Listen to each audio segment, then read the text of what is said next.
आपकी लाइफ परमेश्वर के गॉस्पल पर है या नहीं। सब कुछ चेंज हो जाता है जब आप परमेश्वर के वचन के ऊपर स्टैंड लेते हैं। सबसे बड़ी आज्ञा देखो बाइबल में परमेश्वर ने क्या लिखी है, वेरी इंपॉर्टेंट और सबसे बड़ी, कि अब जाओ। क्योंकि आसमान में चढ़ने से पहले यीशु मसीह ने अपने चेलों को कहा कि जाओ और जाके प्रचार करो। वहाँ चेले थे, 500 से अधिक विश्वासी थे, वहाँ बहनें भी थीं, वहाँ छोटे भी थे, बुजुर्ग भी थे, चेले भी थे, सब लोग वहाँ मौजूद थे। अगर परमेश्वर ने सिर्फ चेलों को बोला होता तो आज मैं आपको कभी ना कहता, लेकिन उसने सबको बोला जाओ और जगत के छोर तक जाके प्रचार करो, सब बातें लोगों को मानना सिखाओ। कितने विश्वासी हैं आज? मैं एक्साइटेड रहता था, एक्साइटेड जब अपने बिजनेस में था और अपने बिजनेस में काम करने के लिए अपनी गाड़ी से जाता था। हर विश्वासी से, हर अविश्वासी से, हर दुकानदार से, हर कस्टमर से अपनी गवाही को शेयर करता था। तब मैं एक सिंपल विश्वासी था। उनको मालूम था कि उनको लगता था कि मेरे बाकी फेलो विश्वासियों को कि ये ज़्यादा एक्साइटेड रहता है परमेश्वर के लिए, लेकिन इसमें कोई ज़्यादा एक्साइटमेंट वाली बात नहीं है। फिर क्या हुआ, हम भी तो विश्वासी हैं, लेकिन हम हर किस्से परमेश्वर के बारे में बात करना ये थोड़ा लॉजिकल नहीं है, वो गुस्सा ना कर जाए। लेकिन उसी एक्साइटमेंट ने देखो मुझे आज कहां पहुंचा दिया है। क्या आपकी लाइफ गॉस्पल के लिए है? क्या आपका बिजनेस, आपका फाइनेंस गॉस्पल के लिए है? हम तो टाइथ तक नहीं निकालते हैं। तो इमेजिन करो परमेश्वर क्या हमें बरकत देगा। उसने कहा मैं फ्लड गेट को रोके रहूंगा, कि पीछे तो पानी है लेकिन आगे गेट लगा हुआ है, पर अगर तू मेरे सुसमाचार के लिए अपने जीवन को खोल देगा तो मैं उस फ्लड गेट को खोल के तुम्हें आशीष दूंगा, कि पीछे तो पानी है लेकिन आगे नहीं है। आगे तभी होगा जब तू मेरे वचन को फॉलो करेगा। आज जब हमारी लाइफ परमेश्वर के वचन पे होंगी, हमें यह समझ आएगा कि मेरा जीवन, मेरा बिजनेस, मेरा फाइनेंस, मेरी लाइफ, मेरे बच्चे, मेरी बॉडी, सब कुछ परमेश्वर की महिमा के लिए है। जो कुछ परमेश्वर की महिमा के लिए होगा प्रभु उसे बढ़ाएगा और उस पर अटैक नहीं होगा। जो कुछ परमेश्वर की महिमा के लिए आप दे देंगे वो ब्लेस होगा और शैतान का उस पर कब्जा भी नहीं होगा और वो बढ़ाया जाएगा। अगर वो सेहत होगी, शैतान अटैक करने की कोशिश करेगा पर कामयाब नहीं होगा। अंत में आप जीतेंगे और लंबा जिएंगे और ना मरेंगे वरन जीवित रहेंगे और परमेश्वर के कामों का वर्णन करते रहेंगे। लेकिन क्या आपकी जिंदगियां परमेश्वर के वचन पे हैं या नहीं? या हम वैसे ही क्रिश्चियन हैं जो सिर्फ संडे के संडे 1 घंटा सरमन सुनने के लिए जाते हैं और 1 घंटे का अगर 1.25 घंटा हो गया तो भाई साहब हम 3 बार अपनी घड़ी देखते हैं कि पास्टर को दिख जाए कि मैं बिजी बहुत हूं, घंटे का 1.25 घंटा कर दिया, अब मुझे यहां से फाड़ी कर मुझे जाना है अपने बिजनेस के लिए। हमें संडे भी बिजनेस करना है, हमें संडे भी जॉब पे जाना है, हमें सैटरडे भी जॉब पे जाना है, लेकिन सुसमाचार देने के लिए हमें नहीं जाना है। इसीलिए सारी उम्र कमाने के बावजूद भी हम फाइनेंशियली स्ट्रगल करते रहते हैं और कुछ भी हमारे पास नहीं होता है। क्या आप सोचते हैं कि परमेश्वर ने आपको इसलिए बनाया है? नहीं, वो रास्ता नहीं ओपन करता है जब तक आप डेडिकेट होके अपना जीवन सिर्फ अपनी प्रेयर्स नहीं, सिर्फ अपना बोना नहीं, सिर्फ अपनी फास्टिंग नहीं, एवरीथिंग आप गॉड की गॉस्पल के लिए देते हैं। हमें लगता है पास्टर का काम है प्रीच करना और चर्च का काम है संडे चर्च अटेंड करना। नहीं, आप गलत सोच रहे हैं। वचन कहता है, परमेश्वर ने कहा जाओ और धरती के सब लोगों को सुसमाचार सुनाओ और शुरू से लेकर अंत तक जो बातें तुम्हें मैंने मानना सिखाई हैं लोगों को मानना सिखाओ और देखो जगत के अंत तक मैं तुम्हारे साथ हूं। अगर आपकी चर्च आपको इनकरेज नहीं कर रही है कि आप जाएं और प्रीच करें, आप जाएं और इवेंजलिज्म करें, अपने बच्चों को बोलें जीसस के बारे में बात करने के लिए, तब तक आप एक सेफ्टी के नीचे नहीं हैं। आप एक ऐसे घेरे के नीचे नहीं हैं जहां परमेश्वर की सेफ्टी, सिक्योरिटी और हीलिंग और डिलीवरेंस और बरकत आपकी लाइफ के ऊपर होगी। आपकी लाइफ अगर परमेश्वर के गॉस्पेल के ऊपर नहीं रुकी हुई है तो जाओ और जहां सुसमाचार का काम हो रहा है वहां बोवो, वहां खड़े रहो, वहां प्रार्थना करो, वहां फास्टिंग करो। परमेश्वर के राज्य के लिए जब आप काम करते हैं वो आपकी टेक केयर करता है।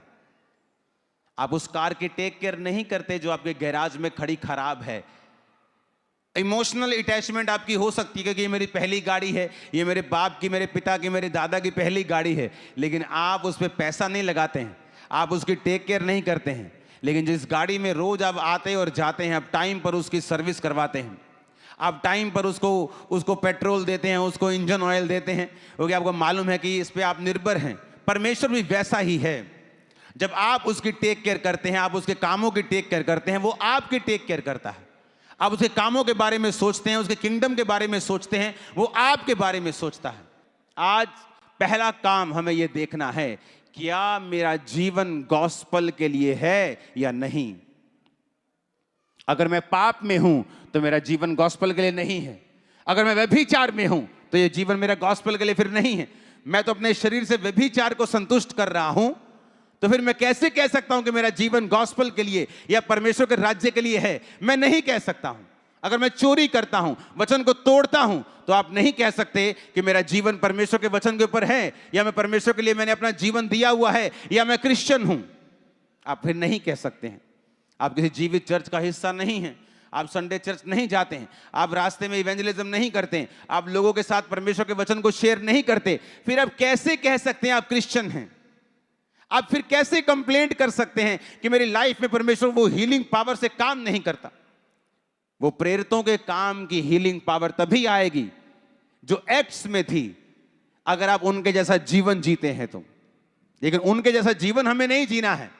हमें कुछ परमेश्वर को नहीं देना है, ना बीज बोना है, ना फास्टिंग करनी है, ना प्रार्थना करनी है, ना फुल नाइट प्रेयर करनी है, ना गॉस्पल देने के लिए जाना है। हां, हीलिंग हमें वही चाहिए जो प्रेरितों के काम में होती थी। हीलिंग वही चाहिए, लेकिन बोना नहीं है। हीलिंग वही चाहिए, लेकिन विश्वास वैसा नहीं है। इसलिए बाइबल कहती है, पौलुस ने अपनी कलीसियाओं को उसने भेजा। आप जानते हैं उसकी कई कलीसियाएं, उस पर परमेश्वर ने ज्यादा बरकत दी। क्यों? क्योंकि उन्होंने पौलुस के साथ ज्यादा काम किया गॉस्पल के लिए, बोने में, प्रार्थना में, उपवास में। और कई कलीसियाएं ऐसी भी थीं जिन्होंने उतना साथ नहीं दिया जितना दूसरी कलीसियाओं ने दिया। परमेश्वर ने वचन में लिखा इफिसियों 6 उसकी 10 से 18 में, प्रभु में उसकी शक्ति के प्रभाव में बलवंत बनो और परमेश्वर के हथियारों को बांधो। यह परमेश्वर का वचन है आप लोगों के लिए। उसका एक हथियार है, कहता पांव में मेल की तैयारी के सुसमाचार के जूते पहन के हमेशा रेडी रहो। अपने पड़ोसी को हिलाओ और कहो हर समय तैयार रहे। बोल अपने पड़ोसी को हर समय तैयार रहे। आमीन। जीसस जिस समय क्रॉस पे थे, उस पीड़ा में जब हृदय फट रहा था, एक आदमी ने कहा था, प्रभु जब तू अपने स्वर्ग राज्य में जाएगा तो मुझे याद करना। जीसस को पता था इस हथियार के बारे में, और उसने कहा मैं तुमसे सच सच कहता हूं, आज अगर सिर दर्द हो रहा हो ना, और कुछ जीवन में गड़बड़ चल रही हो, और बेटा बोले मम्मा चर्च जाना, चुप, कोई चर्च नहीं जाना आज। मम्मा प्रार्थना, कोई प्रार्थना नहीं करनी आज। क्यों? खुदा से नाराज हूं मैं। और जीसस का हार्ट फटने पे है, हड्डियां एक्सपोज हैं, उसको वचन पता है। पांव में मेल की तैयारी के सुसमाचार के हर समय तैयार रहना है। और जीसस ने कहा इस कंडीशन में भी आज शाम मैं और तू दोनों स्वर्ग में होंगे बेटा। हम दोनों स्वर्ग में होंगे आज शाम। नमान कोड़ी, उसकी एक काम करने वाली छोटी सी लड़की, उसको सुसमाचार देती है, अगर मेरा स्वामी इज़राइल के किसी भविष्यद्वक्ता के पास होता तो वो उसे हील कर देता। क्या उसने देखा? वो खुद एक बर्तन धोने वाली एक लड़की है। सोच सकती थी ओ मैं ये बात बोलूंगी तो वो नहीं बोलेगा तेरा खुदा इतना जीवित है, तू उसे भांडे मांज दिए, तू मेरे घर का काम कर दिए, तेनू नहीं छुड़ाया उन्हें। उसने नहीं कहा, उसने कहा मेरा परमेश्वर गुड है, God is good all the time. मेरी लाइफ में क्या हो रहा है, इससे गॉड की गुडनेस कम होने वाली नहीं है। और उसने गवाही दी, पांव में मेल की तैयारी के सुसमाचार के जूते हर समय कहता तैयार रहे। हर समय, हर समय। तू हॉस्पिटल में है ना, वहां भी गॉस्पल दे अपने साथी व्यक्ति को। मैं तुम्हें चैलेंज कर रहा हूं, वो तुम्हें अपनी आंखों के सामने डिस्चार्ज होता और हील होता देखेगा, वो भी देखेगा तुम्हें। कहां है हमारा विश्वास? हमारा फेथ कहां है? कहां बैठे हैं हम? कहां सोच में डूबे हुए हैं? सेल्फिश कारणों से कि मेरे घर में ये दिक्कत है, मेरी फैमिली में ये दिक्कत है, मेरे कैरियर में ये दिक्कत है, सेल्फिश कारणों से प्रीच नहीं कर रहे हम। नुकसान किसका? आपका। नुकसान किसका? अगर मैं ना करूं, मेरा। कहता हाय उस पे जो सुसमाचार ना दे। कहता जब कोई लाश मिलेगी तो लाश के सबसे नजदीक में जीवित आदमी ढूंढा जाएगा, और जो जीवित आदमी लाश के सबसे करीब होगा उससे उस लाश का लेखा लिया जाएगा। अब बताओ तुम्हारे कितने पड़ोसी हैं जो जीसस के बारे में नहीं जानते और लाश के समान है, और उनका लेखा आप लोगों से लिया जाएगा। वो लाशें कौन हैं? आत्मा में मरे हुए लोग। आप में से कितने लोग हैं जो पड़ोसियों को सुसमाचार दे चुके हैं? अपने साथियों को, अपने मोहल्ला निवासियों को, अपने कोवर्कर्स को, अपने बॉस को जो क्राइस्ट में नहीं है। आपका काम सुसमाचार देना है, चर्च में लेके जाना नहीं। आपका काम है, आपको सुसमाचार दे दिया, आपकी ड्यूटी खत्म। अब वो जाने और प्रभु जाने। क्या आप गॉस्पल देते हैं अपने संगी साथियों को, कोवर्कर्स को, अपने बॉस को, अपने स्टाफ को, अपने नेबर्स को? नहीं। और वचन कहता है पांव में मेल की तैयारी के सुसमाचार के जूते हमें पहनने हैं अगर हमें परमेश्वर के कामों को करना है। आमीन। अगर वो जूते नहीं पहने, अगर हर समय हम तैयार नहीं हैं, तो इसमें परमेश्वर का कोई नुकसान नहीं है। नुकसान हमारा है, क्योंकि ये एक हथियार है। हथियार है शैतान के खिलाफ। क्योंकि जब आप प्रीच करते हैं, एक स्पेशल काइंड ऑफ ग्रेस आपके जीवन में हमेशा आपको कवर करके रखती है। आपको वो दिखे या ना दिखे, लेकिन वो आपकी लाइफ के ऊपर होती है। Special kind of grace, special kind of covering जब आप सुसमाचार को देते हैं, वो आपकी लाइफ के ऊपर होती है। और इसीलिए लोगों को नहीं पता कि ये एक हथियार है। उसका प्रचार करना एक सिर्फ ओनली कमांड नहीं है, या सिर्फ एक अच्छी बात नहीं है एज ए क्रिश्चियन कि मैं अपने गॉड का, जिसको मैं मानता हूं, अपने विश्वास को शेयर करूं। नो, ये एक हथियार है, ये एक वेपन है डेविल के किंगडम के खिलाफ, जिसे आप अपनी नंगी आंखों से नहीं देख सकते हैं। आप नहीं देख सकते कहां वो आपके परिवार के अंदर योजनाएं बना रहा है। कई बार आप बोलते हैं पता नहीं मेरे बेटे को क्या हो गया, एकदम से ही पता नहीं क्या हो गया, एकदम से ऐसे वो गया किसी के पास, कोई दोस्त बना, एकदम से उसका दिमाग चेंज हो गया, वो तो अपना कन्वर्ट हो गया, तो क्रिश्चियन नहीं रहा, वो तो किसी और धर्म में चला गया। पता नहीं एकदम से उसकी लाइफ में कुछ हुआ, वो नशा करने लग गया। एकदम से उसकी लाइफ में कुछ हुआ, वो चर्च जाना बंद हो गया। भाई साहब, वो एकदम से नहीं हुआ, क्योंकि शैतान कंटिन्यू आपकी लाइफ, आपकी फैमिली, आपके बच्चे, आपके बिजनेस, फाइनेंस में जो काम करते हैं, उनके जीवन में लगातार बीजों को बो रहा है, लगातार काम कर रहा है। और कौन उसे काटता है? आप जब सुसमाचार देते हैं किसी को, हेवन में आप शैतान के किंगडम को काटते हैं अपने बच्चों के ऊपर से। आप काटते हैं शैतान के राज्य को, उसकी योजनाओं को अपनी फैमिली के ऊपर से, अपने फाइनेंस के। और आपको नहीं पता, क्योंकि ये आत्मिक क्षेत्र में हो रहा है।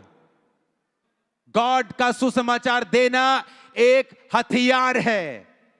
तुम पे एहसान है, गॉड पे नहीं, तुम पे। उसने तुम में एक हथियार दिया है, तुम्हें। गॉड पे एहसान नहीं है, तुम पे एहसान है कि उसने तुमको यह हथियार दिया है। तू प्रीच करेगा तो शैतान की युक्तियां नाश होंगी।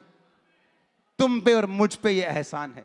जब आप प्रीच करते हैं, आपको नहीं पता वो प्रीच जो आप कर रहे हैं, आपके किस एरिया, लाइफ के किस एंगल से, शैतान के किस जड़ को, गढ़ को खत्म कर रहा है, जला रहा है, उसको आपको नहीं पता। लेकिन वो हो रहा है 100%। मैं खुदा की प्रेजेंस में खड़ा हूं। जब जब आप प्रीच करते हैं, शैतान का राज्य आपकी लाइफ से भी खत्म होता है। जब जब आप जीसस के लिए मुंह खोलते हैं, जब भी, तब आप शैतान के राज्य को अपनी लाइफ से भी खत्म करते हैं। सुबह आपने मुंह खोला, आपके बच्चों से शैतान गया है। दोपहर को खोला, आपके फाइनेंस से वो निकला है। रात को खोला, आपकी सेहत से वो निकला है। आप नहीं जानते वो कहां से गया है, लेकिन वचन कहता है वो गया है। इन जीसस नेम प्रीच करने का मसा और स्पिरिट आपके होठों, आपके शब्दों, आपकी जुबान पे ठहर जाए। आज के बाद आप जहां जाने पाए, प्रीच करने पाए। आज के बाद शैतान आपको रोकने ना पाए। आप जब भी बात करें किसी से, जीसस के बारे में करें, अपने आप को रोक ना पाए। आमीन ऊंचा, इन जीसस नेम आमीन ऊंचा। Hallelujah, hallelujah.